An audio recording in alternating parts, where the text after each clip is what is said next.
soon. Welcome to today's special talk show. Hello everyone, myself Bovia. Today we have a special guest with us, Dr. Manisha ma'am, an expert Ayurvedic doctor. Hello everyone, myself Nandini from grade 6.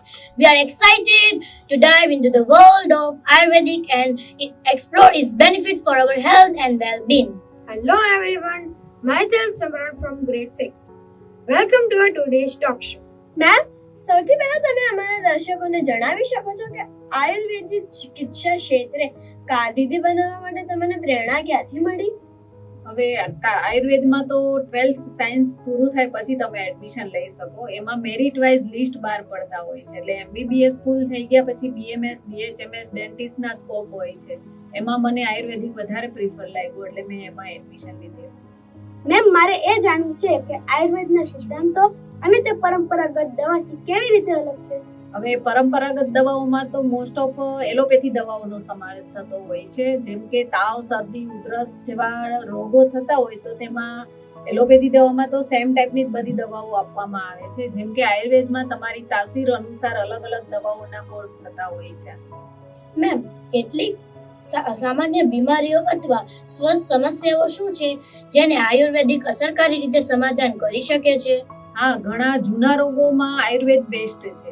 જેવા કે પિત્તથી થતા હોય અમ્લપિત્ત છે, સ્કિનના રોગો છે, સાંધાના દુખાવા છે, માઇગ્રેન છે, એ બધા આયુર્વેદિક દવાઓમાંથી રિઝલ્ટ ઘણા સારા મળી રહ્યા છે.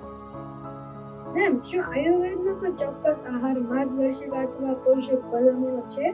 હા, આયુર્વેદમાં જેમ કે બધા તમે ડિસીઝ વાઇઝ જો તમે ટ્રીટમેન્ટ લેતા હોય તો એમાં વિરુદ્ધ આહાર નો ઘણા બધા ડિસીઝ થતા હોય છે. જેમ કે તમે દહીં સાથે કે દૂધ સાથે તમે ગોળ છે, અડદ છે, મૂળા છે એવી વસ્તુઓ ખાવ તો એ વિરુદ્ધ આહાર ગણવામાં આવે છે આયુર્વેદમાં. અને તમે સાંજના ખોરાકમાં મોસ્ટ ઓફ તમારે હળવો ખોરાક જ લેવાનો હોય છે. એમાં તમે લીલા શાકભાજી છે, કઠોળ છે, એ બધું તમે મોસ્ટ ઓફ યુઝ કરી શકો છો. મેમ, શું તમે આયુર્વેદિક સારવારથી લાભ મેળવનાર દર્દીઓની સફળતા અથવા તેમના સફળતા વાર્તા અથવા એમના ઉદાહરણો તમે અમારી સાથે શેર કરી શકો છો? હા, આયુર્વેદિક ચિકિત્સા પદ્ધતિમાં ઘણા જૂના રોગોના દર્દીઓ સાજા થઈ ગયેલા છે. જેવા કે સ્કિનના રોગમાં તમે ગણવા બેસો તો સોરિયાસિસ છે, સફેદ ડાઘ હોય, કાળા ડાઘ હોય, અમ્લપિત્તથી થતા આમાશયના રોગો હોય. આમાશય એટલે પેટના રોગો. એ ઘણા રોગો એમાંથી સાજા થયેલા દર્દીઓ બધા રિઝલ્ટ મળતા હોય છે એમાં. મેમ, શું આયુર્વેદિક સારવારની કોઈ સંભવિત મર્યાદા અથવા વિરોધાભાસ છે કે જેના વિશે લોકોને જાણ હોવી જોઈએ?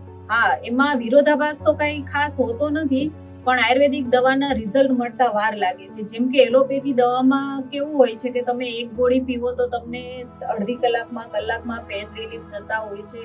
એવી આયુર્વેદિક પદ્ધતિમાં એવી કોઈ દવાઓ હોતી નથી. એમાં તમને પેન રિલીફ થવા માટે વાર લાગે છે, પણ એ રોગ મૂળમાંથી કાઢે છે. કેમ કે આયુર્વેદિક પદ્ધતિ એવી છે કે તમારો પહેલા નિદાન કરીને મૂળ શોધે છે, મૂળ ઉપરથી તમારું નિદાન થઈને એ રીતે તમારો રોગ નાબૂદ કરે છે. મેમ, શું તમે આયુર્વેદિક જડીબુટ્ટીઓના મહત્વ અને તેના ઉપચારાત્મક ફાયદા વિશે ચર્ચા કરી શકો છો? આયુર્વેદિક દવાઓની અંદર ઘણી એવી દવાઓ છે જે તમે રોજિંદી લાઈફમાં ઉપયોગમાં લઈ શકો છો.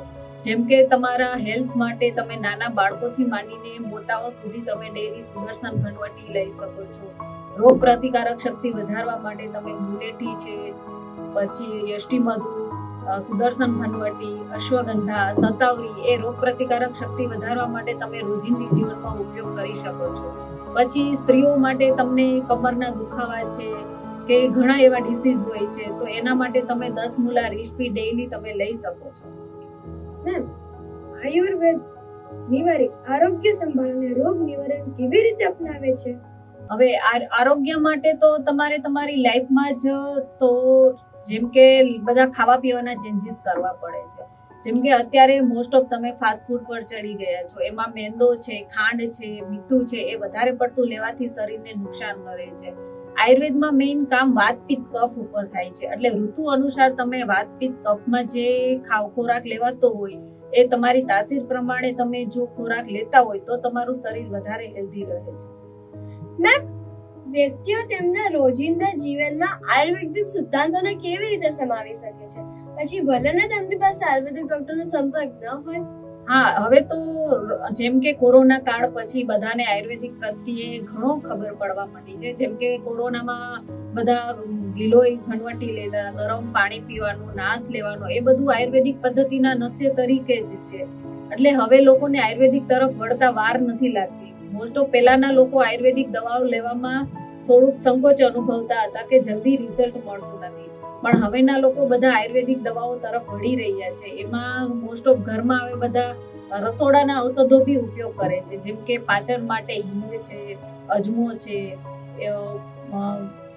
એવી અમુક ઘણી દવાઓ છે જે રસોડાના ઔષધોમાં ઉપયોગમાં લેવાતી હોય છે. એ બધા લોકોને હવે ખબર પડવા માંડી છે કે આપણે એનો ઉપયોગ કરવો જોઈએ.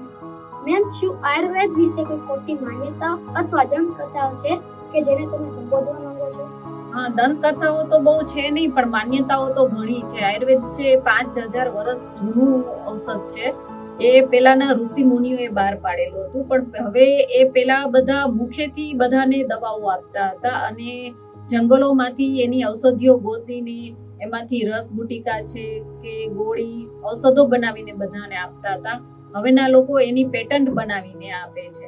એટલે એમ 5000 વર્ષ જૂનું ઔષધ છે એ ચરક સંહિતા, સુશ્રુત સંહિતા એવા ઘણા ગ્રંથોમાં નોંધાયેલું છે. મેમ, શું તમે ભારતમાં આયુર્વેદિક દવાના ઐતિહાસિક અને સાંસ્કૃતિક મહત્વ વિશે સમજ આપી શકો છો? હા, આયુર્વેદિક દવાનું સાંસ્કૃતિક મહત્વ ઘણું છે. કેમ કે પેલાના લોકોમાં જે આયુર્વેદિકનું મહત્વ સમજતા ન હતા, એ વખતે બધા એલોપેથી દવાઓ વધારે યુઝ કરતા હતા. જેમ કે 5000 વર્ષ પહેલાનું ગ્રંથનું મહત્વ તો ગણાય જ છે, પણ પહેલા ઋષિ મુનિઓએ બહાર પાડેલું. એમાં પેલા બ્રહ્માએ ઇન્દ્રને આપેલું હતું જ્ઞાન, ઇન્દ્રએ ભાગીરથીને જ્ઞાન આપેલું, અને ભાગીરથીએ પોતાના મુખેથી આપણા સમાજમાં આ જ્ઞાન ફેલાવેલું છે કે ઋષિ મુનિઓથી આ જ્ઞાન આપણને પહોંચી જાય છે. એટલે ઋષિ મુનિઓ પહેલા તો ઘરે ઘરે કઈ જ્ઞાન આપવા જતા નહોતા, એટલે એ લોકોએ પછી આ ગ્રંથોની વ્યવસ્થાઓ કરેલી છે.